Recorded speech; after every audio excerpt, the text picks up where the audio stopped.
Merhaba arkadaşlar, Ece'nin Örgüleri YouTube kanalına hepiniz hoş geldiniz. Bugün sizlere görmekte olduğunuz bu şık ve güzel olan spor bebek yeleğinin anlatımını yapmak istiyorum. Yeleğimizi tığ işi teknikleri kullanarak yapıyoruz arkadaşlar. Gördüğünüz gibi çok güzel. Örgüsü de çok kolay bir model.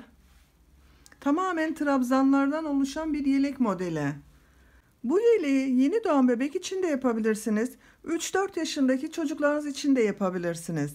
Hem kız hem erkek bebeklerde uygulayabileceğiniz bir model. Ben bugün erkek bebek için yaptım bu yeleği. Ama siz isterseniz renklerini değiştirerek kız bebekleriniz için de yapabilirsiniz. Ben bu yeleğin benzerini daha önceden de anlatmıştım. Hatta bunun hırka, patik ve pantolon olarak takımlarını da yapmıştık. Bakın bu şekilde harika bir pantolon yapabilirsiniz. Takım olarak oluşturabilirsiniz bu yeleğinize. Bu pantolondan yapmak isterseniz, bu da tamamen tığ işiyle yapılmış bir pantolon arkadaşlar. Örgü bir pantolon. Bebeğinize siz de bu pantolondan yapmak isterseniz, ben bunun videosunun olduğu YouTube linkini bu videonun açıklama bölümüne ekliyorum. Siz izlemekte olduğunuz bu videonun sağ alt köşesindeki küçük üçgene tıklarsanız açıklama bölümünde pantolonun olduğu YouTube linkini bulabilirsiniz. Üzerine tıkladığınız zaman kolayca erişebilirsiniz. Siz de yapabilirsiniz. Bakın buna uygun olarak bir de şu şekilde bir patiğimiz var. Ben bu patiğin anlatımını da yaptım. YouTube kanalıma yükledim. Yine aynı şekilde bu izlemekte olduğunuz videonun sağ alt köşesindeki küçük üçgene tıklarsanız açıklama bölümünde bu patiğin olduğu YouTube linkini bulabilirsiniz. Üzerine tıkladığınız zaman siz de bebeğinize ayakkabıdan farksız olan bu patikten yapabilirsiniz. Bir de bakın şu şekilde hırkamız var. Kapüşonlu bir hırka. Bunu tam takım yaptım arkadaşlar ben bugün yelek, hırka, patik ve pantolon olarak. Siz de bu hırkadan yapmak isterseniz bu hırkanın anlatımını da YouTube kanalıma yükledim. İzlemekte olduğunuz bu videonun sağ alt köşesindeki küçük üçgene tıklarsanız açıklama bölümünde bu hırkanın olduğu YouTube linkini bulabilirsiniz. Üzerine tıkladığınız zaman siz de bebeğinize sıcacık tutacak olan bu hırkadan yapabilirsiniz. Biz bugün bu güzel yeleğimizi anlatacağız arkadaşlar. Örgüsü gayet kolay olan bir model. Tamamen trabzanlardan oluştuğunu söylemiştim. Yeleğimizin örgüsüne yakadan roba başlangıcı için zincirler çekerek başlıyoruz. İlk sırada trabzanlar yaparken roba ayrımlarında oluşturuyoruz. Ben bugün 1 yaş için anlatıyorum bu yeleği. 66 zincir çekerek başladım. Siz yeni doğan bebek için yapacaksanız 56 zincir çekmeniz yeterli olacaktır. Roba ayrımlarında ona göre daha az yapabilirsiniz. 1 yaş üstü 2 yaş bebek için yapacaksanız da 66 yerine 74 zincir çekebilirsiniz. Her bölüm için ikişer trabzan fazla ilave ederek robanın başlangıcını büyük başlarsınız. Roba yüksekliği de sizin yapacağınız bebeğe göre 1-2 sıra fazla olacaktır. Bu şekilde yeleğimizi büyütmüş oluruz. Gövde uzunluğu da 1 yaş üstü bebek için daha uzun yapmanız gerekecektir. Yeni doğan bebek içinse benim yaptığımdan 2-3 sıra daha eksik yapabilirsiniz. Yeleğimin örgüsünde ben Nako Lux Minnoş Baby'yi kullandım. Bakın arkadaşlar, bu ipi kullandım. Üzerinde 100 gram 340 metre yazmakta. Renk numarası da 11909. Diğer renk olarak da bakın bu ipten vardı. Bunu kullandım. Siz istediğiniz renklerde veya istediğiniz marka ipler kullanabilirsiniz arkadaşlar. Benim elimde bu renk Nako Lux Minnoş Baby vardı. Bunu kullandım. Siz farklı markalarda iplerde kullanabilirsiniz. Tığ olarak ipim inceydi. O yüzden 3 milimlik yani 3 numara tığ kullandım. Zaten kullanacağınız ipin üzerinde kaç numara tığ kullanmanız gerektiği tavsiye edilmektedir. Buna göre başlarsanız işleriniz çok düzgün olur. Düğme olarak roba bölümüne 3 adet düğme diktim. Siz istediğiniz şekilde düğme dikebilirsiniz. Ben uyumlu olsun diye bu şekilde metal görünümlü bir düğme diktim bakın. Yeleğimiz gayet spor bir yelek arkadaşlar. Bakın arkadan görüntüsü de bu şekilde çift kullanımlı bir model ayrıca. Bakın ters tarafına bakalım. Her iki yönden de kullanılabilir bir model.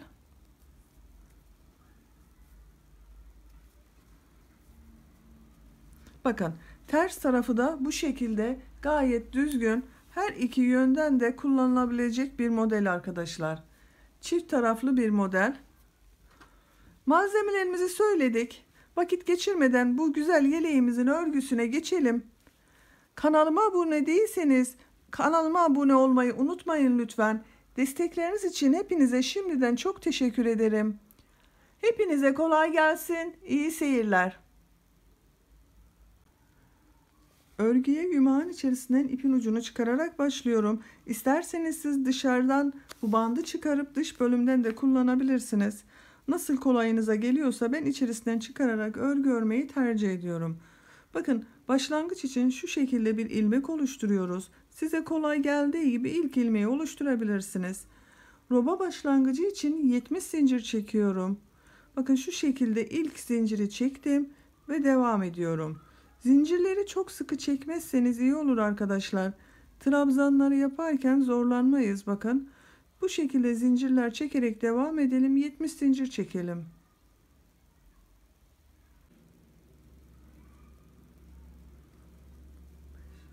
Yetmiş zinciri çektim.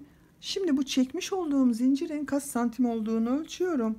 Ben 70 zincir çektim arkadaşlar. Sizin eliniz çok sıkıysa daha çok çekmeniz gerekebilir.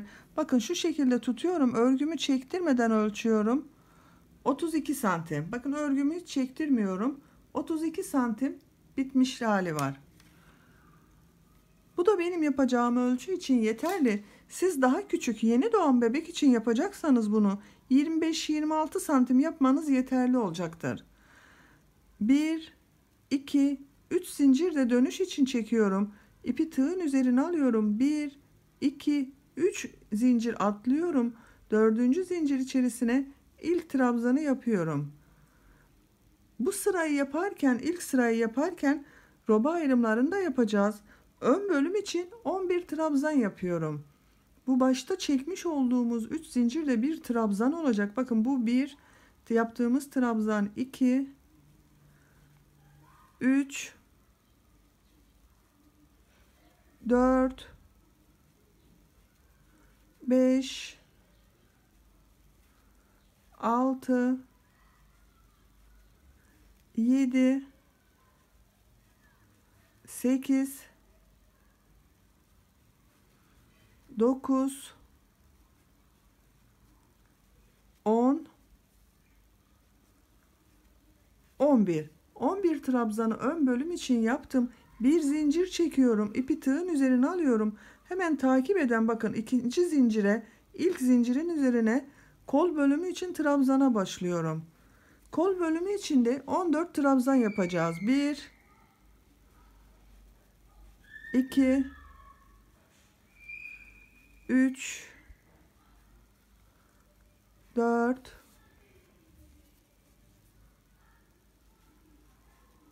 5, 6, 7, 8, 9, 10, 11, 12, 13, 14. Bir zincir çekiyorum. İpi tığın üzerine alıyorum. Hemen takip eden bakın bu ilk zincirin üzerine arka bölüm için trabzana başlıyorum. Arka bölüm için de 20 trabzan yapacağız. 1, 20 trabzanı yapalım bakın. 2, 3, 4, 5, 6, 7, 8, 9, 10, 11, 12. Hızlı geçiyorum arkadaşlar burayı. 13, 14, 15, 16, 17, 18, 19, 20. Bakın 20 trabzanı yaptım. Bir zincir çekiyorum. Takip eden ilk zincirin üzerine kol bölümü için trabzana başlıyorum. 14 trabzan da bu kol için yapıyoruz. Bakın 2, 3, 4, 5, 6, 7, 8, 9, 10, 11, 12,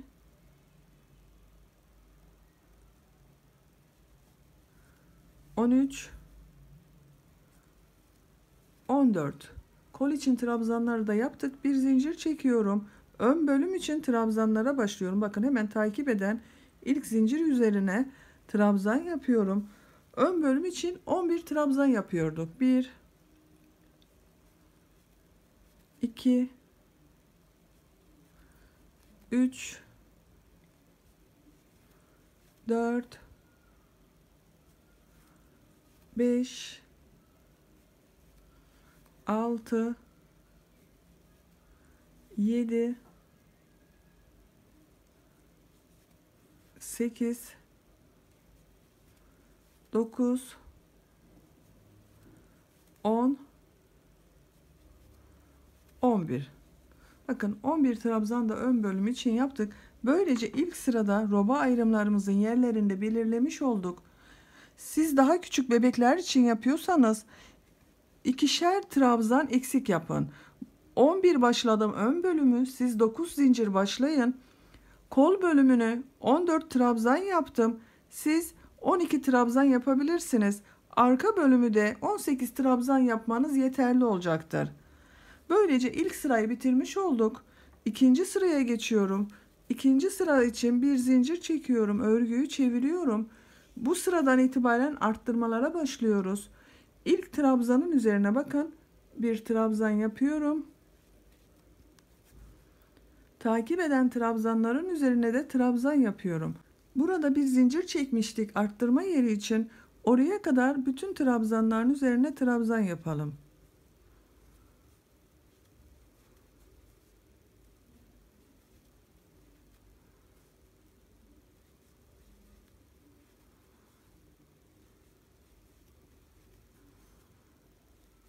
Her trabzanın üzerine birer tane trabzan yapıyorum.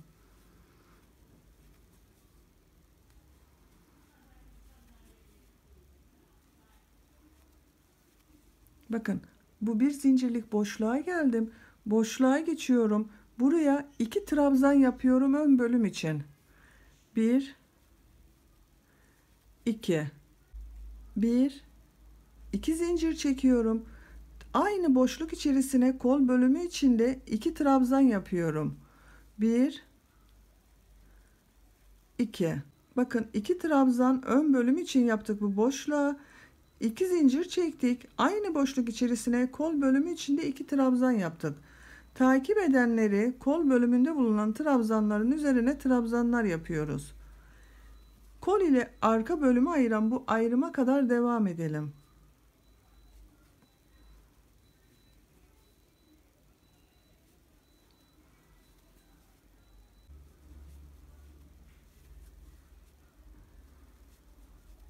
Bakın kol ile arka bölümü ayıran ayrım yerine geldim.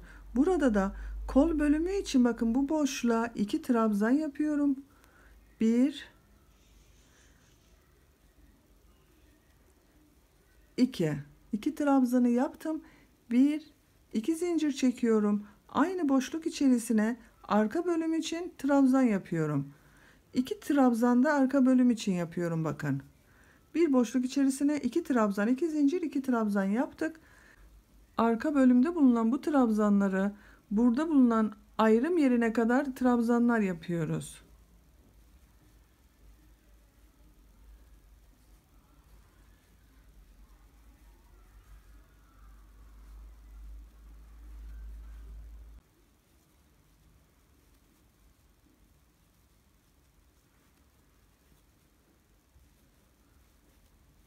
Ayrım yerine geldim bakın. Kol ile arka bölümü ayıran bir zincirlik boşluktayım. Buraya da aynı şekilde 2 trabzan yapıyorum arka bölüm için. Bakın 2 trabzanı yaptım. 1 2 zincir çekiyorum. Tekrar aynı boşluğa kol bölümü için 2 trabzan daha yapıyorum. 1 2. Bakın bir boşluk içerisine 2 trabzan, 2 zincir, 2 trabzan yaptık. Takip eden trabzanları, bu kolda bulunan trabzanları bu ayrım yerine kadar trabzanlar yapıyoruz.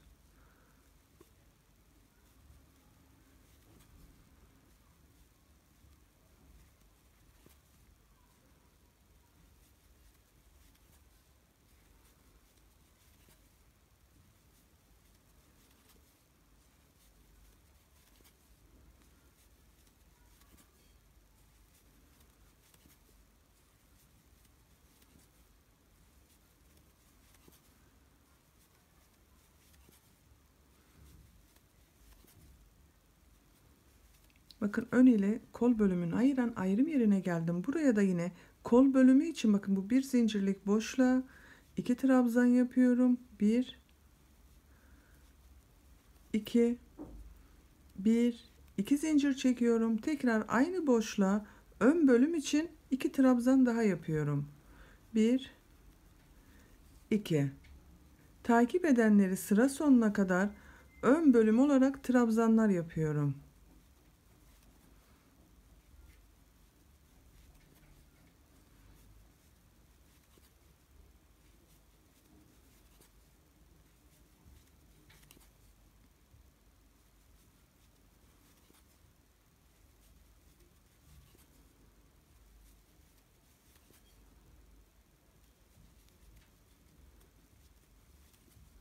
Bakın son 3 zincir çekerek oluşturmuş olduğumuz trabzanın da son zincirin üzerine batıyorum. Burada bir trabzan elde ettim.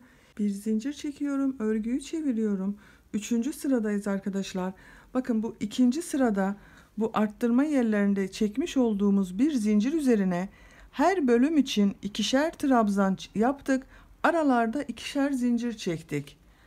Üçüncü sırada tekrar arttırma yapacağız. Bakın bu arttırma yerine kadar bütün trabzanları trabzan yapıyorum. İlk ilmek üzerine bir trabzan yapıyorum. Takip edenleri bu iki zincirlik boşluğa kadar trabzan yapıyoruz.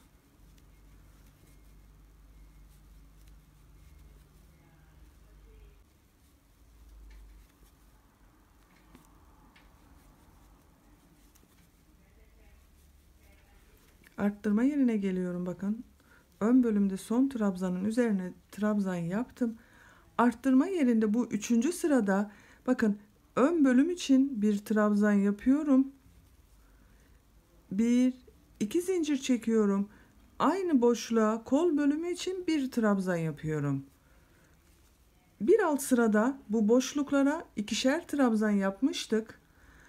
Bu üçüncü sırada bir trabzan yaptım. Bakın bir ön bölüm için yaptım. 2 zincir çektim. Kol bölümü için bir trabzan yaptım. Takip edenleri trabzan olarak devam ediyoruz. Burada bulunan ayrım yerine kadar devam edelim.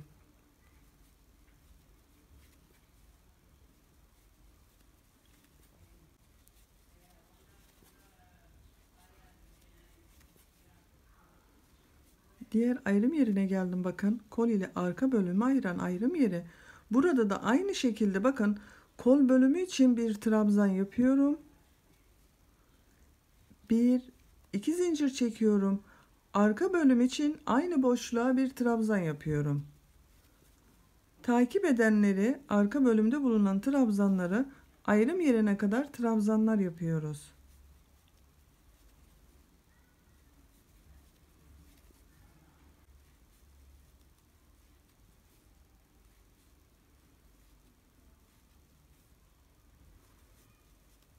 Diğer ayrım yerine geldim. Bakın arka bölüm için boşluğa bir trabzan yapıyorum. Bir iki zincir çekiyorum. Diğer kol bölümü için bakın boşluğa bir trabzan yapıyorum. Takip edenleri trabzan olarak devam ediyorum. Burada da aynı şekilde bakın bu boşluğa kol bölümü için bir trabzan yapalım. 2 zincir çekelim. Ön bölüm için bir trabzan yapalım. Trabzanlara devam edelim. Sıra sonuna kadar gidelim arkadaşlar. 3. sıranın sonunu arttırmalar yaparak tamamladım bakın arkadaşlar. Bu sırada da arttırma yerlerinde bir trabzan, 2 zincir, bir trabzan yaptık. Sırayı tamamlamış olduk. 4. sırada tekrar arttırma yapacağız. Bakın robamızın şekli güzel şekilleniyor. Bu şekilde devam edelim. Arttırma yerine kadar yapalım. Bu sırada arttırma yerlerinde 2 trabzan, 2 zincir, 2 trabzan yapacağız. Bakın bir zincir çekiyorum, örgüyü çeviriyorum. İlk trabzanın üzerine bakın görmekte olduğum bu ilk trabzanın üzerine bir trabzan yapıyorum. Takip edenleri zincir boşluğuna kadar trabzanlar yapıyorum.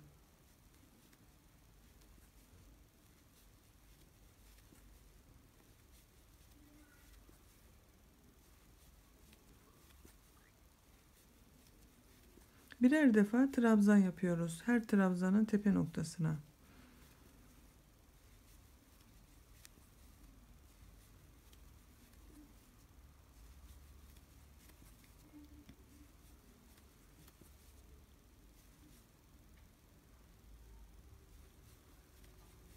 Bakın 2 zincirlik boşluğa geldim. Bu sırada ön bölüm için bakın buraya 2 trabzan yapıyorum. 1 2 1 2 zincir çekiyorum. Aynı boşluğa kol bölümü için 2 trabzan yapıyorum. 1 2 takip edenleri birer tane trabzan olarak devam ediyorum. Bakın bu şekilde. Roba arttırmalarımız bu şekilde devam edecek arkadaşlar. Bakın ikinci sırada arttırmalarımızı 2 trabzan, 2 zincir, 2 trabzan yapmıştık. Üçüncü sırada arttırma yerlerinde 1 trabzan, 2 zincir, 1 trabzan yaptık. Bir sonraki sırada bu dördüncü sırada tekrar 2 trabzan, 2 zincir, 2 trabzan yaptık. Bir sonraki sırada bu arttırma yerlerinde 1 trabzan, 2 zincir, 1 trabzan yapacağız. Bu şekilde robanın arttırmalarını yapacağız arkadaşlar. Bir sırada 1 trabzan, 2 zincir yapıyoruz. Bir sonraki sırada 2 trabzan, 2 zincir, 2 trabzan şeklinde roba yüksekliğini istediğimiz ölçüye kadar örelim. Yeleğin robasını benim için gerekli olan yüksekliğe kadar ördüm. Sayıyorum. 2, 4, 6, 8, 10. Bir de bu son sıramız var. 11. Kaç santimlik roba ördüğümü ölçüyorum. Bakın bu şekilde 10 santim bitmiş haliyle roba yüksekliği var. Açık halini görelim bir de. Bakın açık olarak bu şekilde arkadaşlar. Düzenli bir artış yaptık. Roba artışlarını bir sırada birer trabzan, ikinci sıralarda ikişer trabzan yaparak bu yüksekliğe kadar ördük. Şimdi kol ile gövdeyi ayıracağız. Örgümüze gövde ile devam edeceğiz. Bir zincir çekiyorum, örgüyü çeviriyorum. Bir sıra trabzan yapalım. Daha sonra model bölümünü yerleştireceğiz. İlk trabzanın üzerine trabzan yapıyorum. Takip eden trabzanların üzerine bakın burada arttırma yaptığımız bu zincir boşluğuna kadar trabzan yapıyoruz. Her gördüğümüz trabzanın üzerine birer defa trabzan yapalım.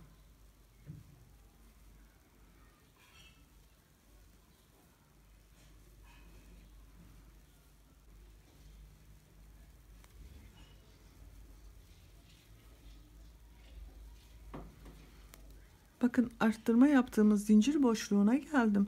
Buraya bir trabzan yapıyorum ön bölüm için. Bir, iki zincir çekiyorum. Bu zincirleri çok sıkı çekmezseniz iyi olur arkadaşlar. Bir sonraki sırada bu zincirlerin üzerine trabzanlar yapacağız. İpi tığın üzerine alıyorum. Bakın kol bölümü için yapmış olduğumuz trabzanların hepsini atlıyorum. Kol ile arka bölümü ayıran burada bulunan bu iki zincirlik boşluğa arka bölüm için ilk trabzanı yapıyorum ve trabzanlara devam ediyorum. Takip eden trabzanların hepsinin üzerine trabzanlar yapıyoruz. Bakın kol altında bu şekilde bir görüntü elde ettik. Bu trabzanlara devam edelim. Bakın burada bulunan bu iki zincirlik boşluğa kadar takip eden bütün trabzanların üzerine trabzanlar yapalım.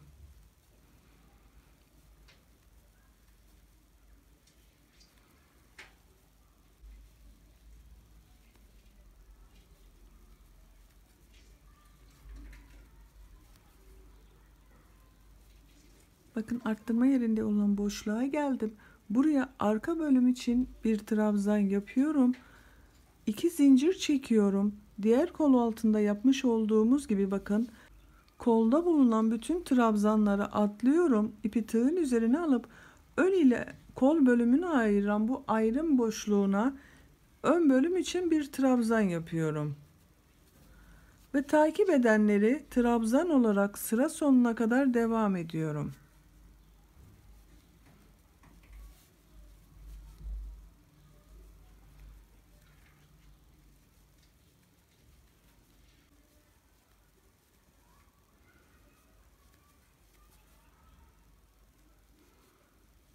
Son trabzanda yaptım. Robamızın şeklini bir görelim arkadaşlar. Bakın. Kolları artık gövdeden ayırdık. Örgümüze gövde ile devam edeceğiz. Bakın kol altında da zincir çektik bu şekilde. Görüntüsü bu şekilde görünüyor bakın kol altının. Şimdi iki trabzandan oluşan modellerimizi yerleştireceğiz. Bir zincir çekiyorum, örgüyü çeviriyorum. İlk trabzanın üzerine bakın burada görmekte olduğumuz trabzanın üzerine bir trabzan yapıyorum. İpi tığın üzerine alıyorum. Bir ilmek atlıyorum. Bakın bu trabzanı atlıyorum. İkinci trabzan üzerine trabzan yapıyorum. Tekrar aynı trabzan üzerine bir trabzan daha yapıyorum. Zincir çekmedim ama bakın. Bir ilmek üzerine iki trabzan yaptık. İpi tığın üzerine alıyorum. Arada bir ilmek atlıyorum. İkinci ilmeğin üzerine trabzan yapıyorum. Aynı ilmek üzerine bir trabzan daha yapıyorum. Takip eden bakın bu trabzanı atlıyorum. İkinci ilmek üzerine trabzan yapıyorum. Tekrar aynı trabzan üzerine bir trabzan daha yapıyorum. Bakın görüntü olarak böyle oluyor. Aralarda birer ilmeği atlıyoruz. Bir sonraki ilmek üzerine iki trabzan yapıyoruz. Bu şekilde devam edelim. Kol altına kadar bir atlayıp ikinci ilmeklere ikişer trabzan yapalım.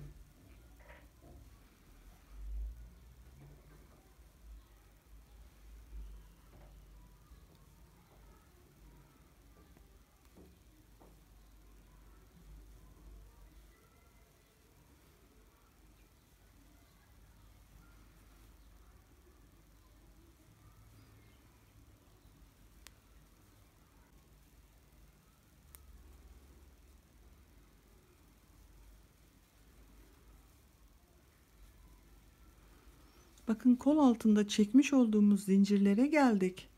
Burada bakın bu ilmeği atlıyorum. Kol altında çekmiş olduğum bu ilk zincir içerisine bir trabzan yapıyorum. Tekrar aynı zincir üzerine bir trabzan daha yapıyorum. Bakın zincirin üzerine iki trabzan yaptım. Tekrar hemen yanında takip eden ilk zincirin üzerine aynı şekilde iki tane trabzan yapıyorum. Bir, iki. Bakın bu şekilde zincirlerin üzerine ikişer trabzan yaptık. Takip edenleri bakın, bir ilmek atlıyorum. İkinci ilmek üzerine trabzan yapıyorum. Aynı ilmek üzerine bir trabzan daha yapıyorum. Artık devam ediyoruz. Aralarda birer ilmek atlıyoruz. İkinci ilmeklere ikişer tane trabzan yapıyoruz. Bir atlıyorum. Bir trabzan yaptım. Aynı ilmek üzerine bir trabzan daha yapıyorum. Diğer kol altına kadar, bakın buraya kadar bu şekilde bütün modelleri yerleştirelim.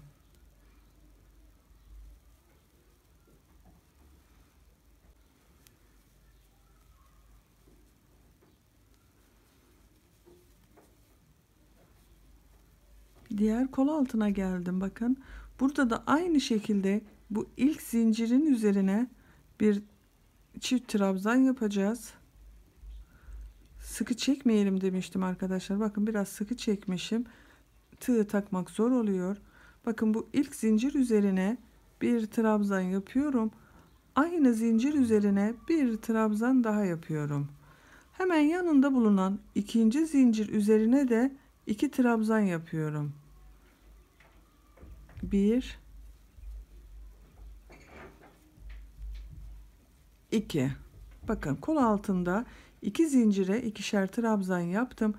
Bu ilmeği atlıyorum. Ön bölümün trabzanların üzerinde ikişer tane trabzan yapmaya devam ediyorum. Bakın bir ilmek atlıyorum. İkinci ilmek üzerine iki trabzan yapıyorum. Sıra sonuna kadar bu şekilde devam edelim.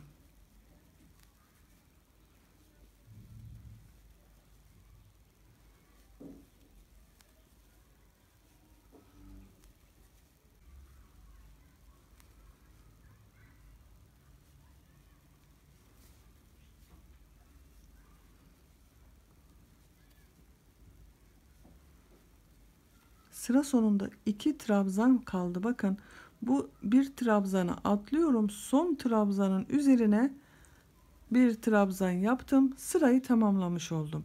Bir zincir çekiyorum. Bir üst sıraya çıkmak için örgüyü çeviriyorum. Bu ilk trabzanın üzerine trabzan yapıyorum. Bakın ipi tığın üzerine alıyorum. İkinci sırada, bu bir alt sırada bir ilmeğe iki trabzan yapmıştık. Bu trabzanların ortasında bulunan, bakın bu boşluğa bir trabzan yapıyorum. Tekrar aynı, bakın iki trabzan ortasına bir trabzan daha yapıyorum. İpi tığın üzerine alıyorum. Bakın buradaki boşluğu atlıyorum. Bakın burada bir ilmeğe iki trabzan yapmıştık. O iki trabzanın ortasına iki trabzan yapıyorum. 1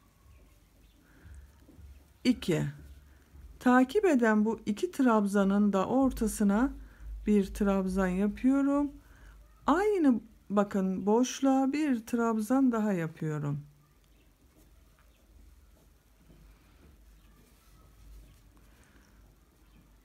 Bakın bu boşluğa yapmıyorum.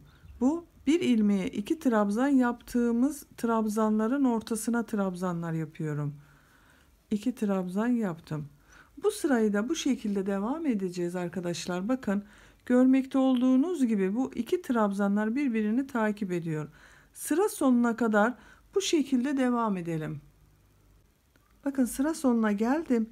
Bir alt sırada yapmış olduğumuz bu ikişer trabzanın ortasında bulunan bu boşluklara yine ikişer trabzanlar yaparak bitirdim sırayı.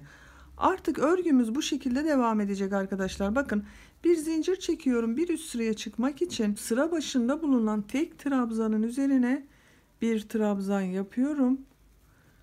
Bakın bu iki trabzan görünüyor bir boşlukta. Bunun ortasına iki trabzan yapıyorum. 1 2.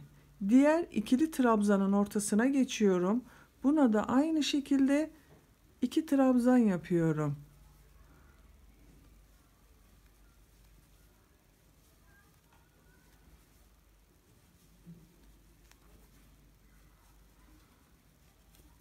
Bakın görmekte olduğunuz gibi modelimiz bu şekilde devam edecek arkadaşlar. yeleğimizin gövde uzunluğu artık tercihinize kalmıştır. Örgümüzü bu şekilde devam ettirerek tercihinize göre istediğiniz yüksekliğe kadar örelim gelelim. Yeleğin yüksekliğini benim için gerekli olan yüksekliğe kadar ördüm arkadaşlar. Kaç santim ördüğüme bakıyorum. Bakın kol altından itibaren modelli yeri ölçüyorum. Bakın 16 santim. Kaç sıra ördüğümü sayıyorum. 2, 4, 6, 8, 10, 12, 14, 16, 17 sırada bitirdim. Artık ucuna lastik görünümlü bölümü yapacağız. Diğer rengi elime alıyorum bakın. Bu rengi kullanıyorum ben. Buradan ilmeğin rengini bu renk yapıyorum. Bakın ilmek çıkardım. Bir zincir çekiyorum, sağlamlaştırıyorum. Örgüyü çeviriyorum. Yeşil ipi kesmiyorum, orada bekletiyorum. Bir sonraki sırada o ipi tekrar kullanacağız. Bir zincir daha çekiyorum. 2 zincir çektik baş tarafta. Bakın bu ilk trabzanı benden taraftan boşluktan alarak trabzan yapıyorum. Takip eden bu ikinci trabzanı da ters taraftan bakın. Ters taraftan boşluktan alarak trabzan yapıyorum. Tığ işi lastik örgüsü yapıyoruz. Etek ucunda ipi tığın üzerine alıyorum. Bakın üçüncü olan bu trabzanı benden taraftan boşluğa taktım. Bir trabzan yapıyorum. Tekrar bir sonrakini ters taraftan bakın boşluğa taktım. İlmek alıp trabzan yapıyorum. Bir içten bir dıştan boşluklardan alarak trabzanlar yapıyoruz. Bakın görüntü olarak böyle oluyor. Sıra sonuna kadar devam edelim.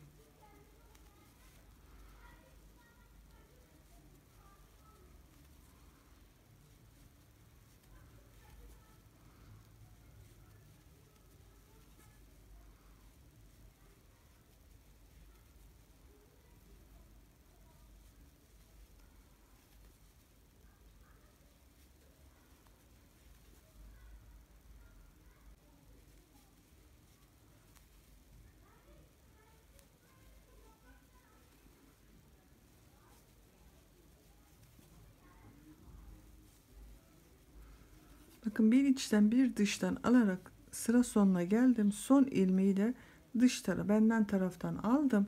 Bu ipimi burada bekletiyorum arkadaşlar.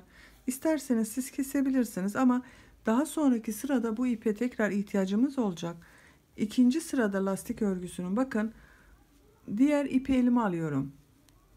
Bu renge başladığımız yerde yeşil ipi bekletiyorduk. Bakın yeşil ip ile bu ilk ilmek üzerine şu şekilde alarak bir ilmek oluşturuyorum. Bir, iki zincir çekiyorum. İpi tığın üzerine alıyorum. Bu sırada bu lastik örgülerini nasıl görüyorsak o şekilde trabzan yapıyoruz. Bakın bu benden taraftan görünüyor. Benden taraftan boşluktan alarak trabzan yapıyorum. Bu ters taraftan görünüyor. Ters taraftan boşluktan alıp trabzan yapıyorum. Bakın bu benden taraftan görünüyor. Benden taraftan boşluktan alıp trabzan yapıyorum. Diğer taraftan görünüyor. Diğer taraftan alarak trabzan yapıyorum. Bu sırayı nasıl görüyorsak o şekilde alarak trabzanlar yapıyoruz.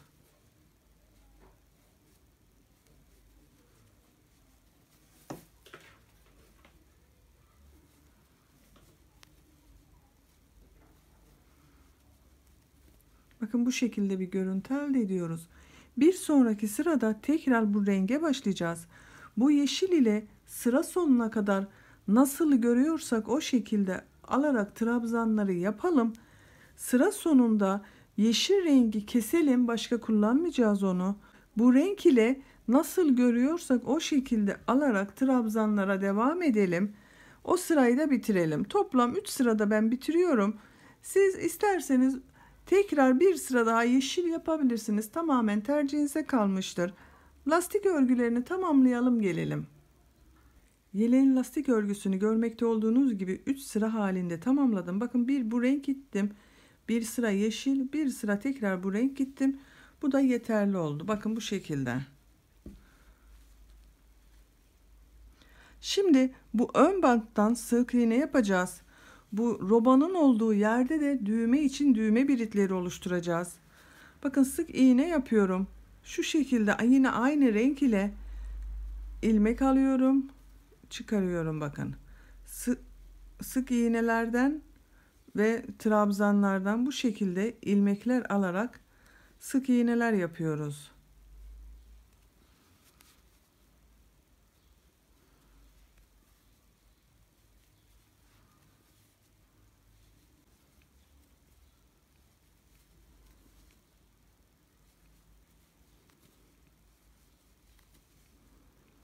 Bakın robanın başladığımız yere geldim. Trabzanları bitirdiğimiz yere. Burada düğme için bir düğme biriti yapmak istiyorum. 1, 2, 3, 4, 5, 6 zincir çekiyorum.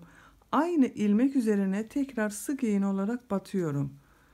Takip eden hemen yanındaki ilmeğe de sık iğne yaptım. Bu yapmış olduğumuz birit dikeceğiniz düğmeye göre değişir arkadaşlar. Bakın ben biraz büyükçe bir düğme dikiyorum bugün. Onun için 6 zincir çektim. Bakın şu şekilde düğmeniz yanınızdaysa düğmenize göre bu zincir sayısını çekebilirsiniz. Daha küçük bir düğme dikeceksiniz. 5 zincir yeterli olacaktır. Ben düğmenin büyüklüğüne göre 6 zincir çektim. Takip edenleri sık iğne olarak devam ediyorum. Düğme biritinin bakın birisini buraya yaptık. Bir diğerini bu robanın hemen bu başladığımız yere yapacağız. Diğerini de orta noktaya gelecek olan bakın buraya.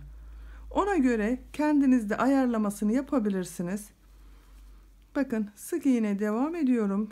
İkinci olan düğme biritinin olduğu yere kadar. Bakıyorum hemen. Burası diğer düğme için iyi olacaktır. Buraya 1, 2, 3, 4, 5, 6 zincir çekiyorum. Aynı ilmek üzerine sık iğne olarak batıyorum. Bakın ikinci düğme biritinde yaptım. Takip edenleri diğer düğme deliğine kadar devam ediyorum. Buraya kadar kaç sık iğne yaptım? Bakıyorum hemen. 2, 4, 6, 7. İki düğmenin aralığının eşit olmasını istiyorum. Onun için sayarak yapıyorum arkadaşlar.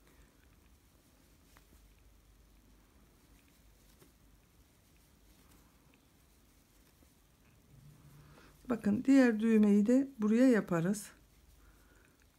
Bir tane daha yapayım.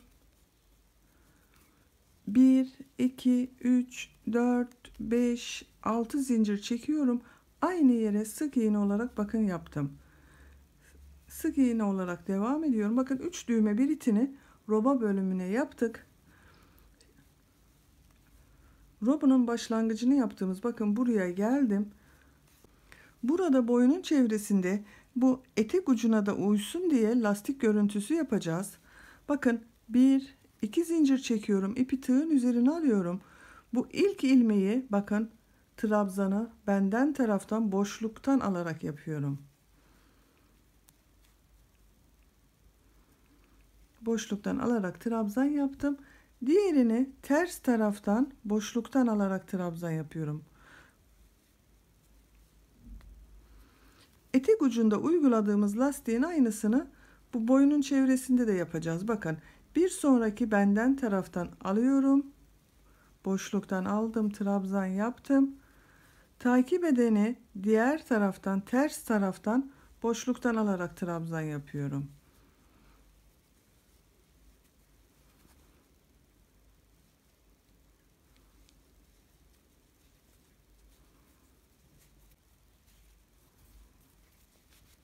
Bakın ilmekleri aynı şekilde trabzanları bir içten bir dıştan alarak lastikler yapalım.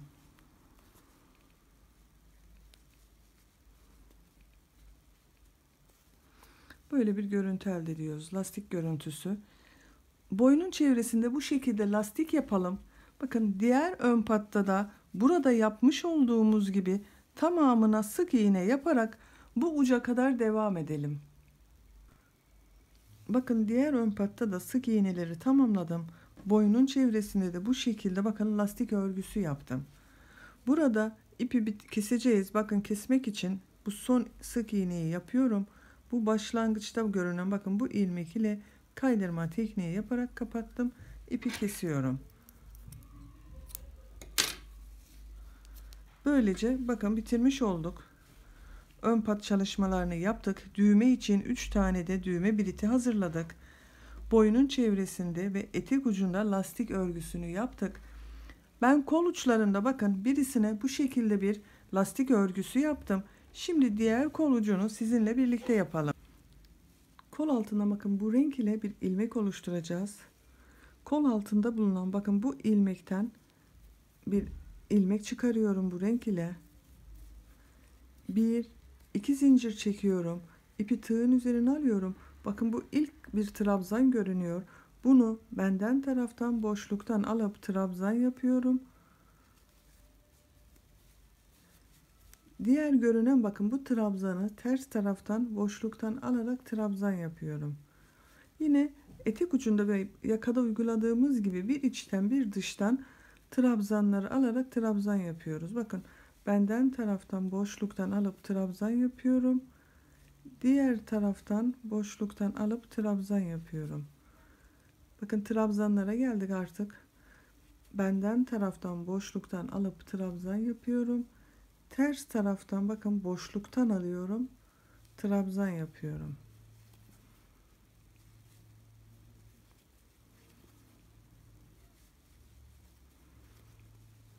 Böyle bir içten bir dıştan alarak bu başladığımız yere kadar devam edelim.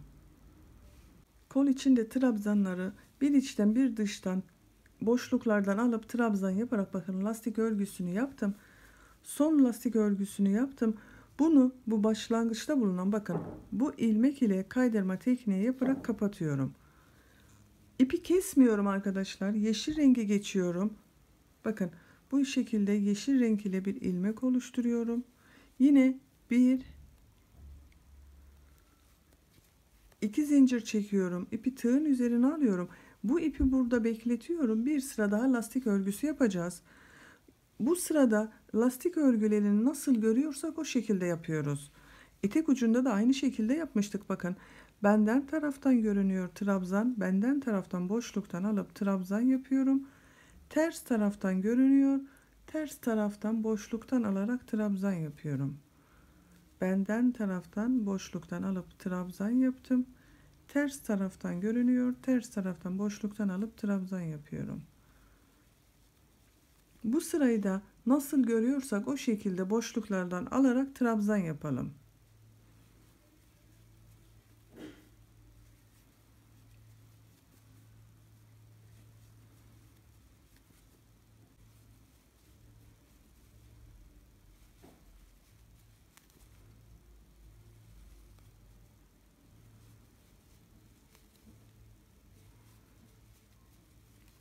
Bu sırada da lastik örgüsünde trabzanları nasıl görüyorsak o şekilde içten ve dıştan alarak bakın sıra sonuna geldim.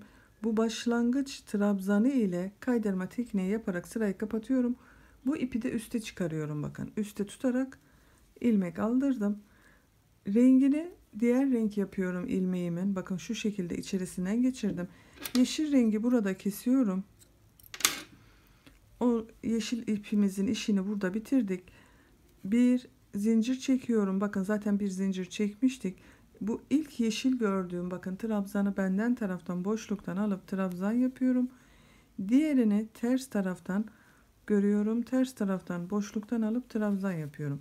Bu sırayı da nasıl görüyorsak o şekilde alarak devam edelim. Sıra sonuna başladığımız yere kadar gidelim arkadaşlar. Bakın kol ucunun son lastik sırasında da son trabzanı yaptım. Bu başlangıç ilmeğiyle kaydırma tekniği yaparak sırayı kapatıyorum. Bir zincir çekip ipi kesiyorum burada arkadaşlar. Bu şekilde ipi kestik. Böylece kolun örgüsünde bitirmiş olduk. Bu ipin ucunu içeriden şu şekilde geçirerek kaybedebiliriz. Ters taraftan geçiriyorum.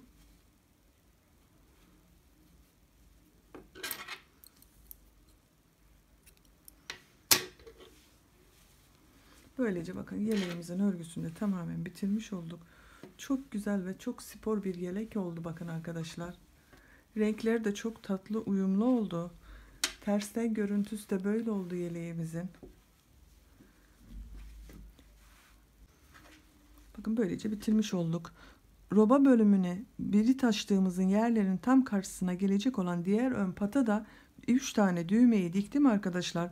Düğme de bakın yeleğimize çok uyumlu oldu. Çok güzel ve spor bir yelek yapmış olduk böylece. Size bitmiş haliyle yeleğin ölçülerini vermek istiyorum.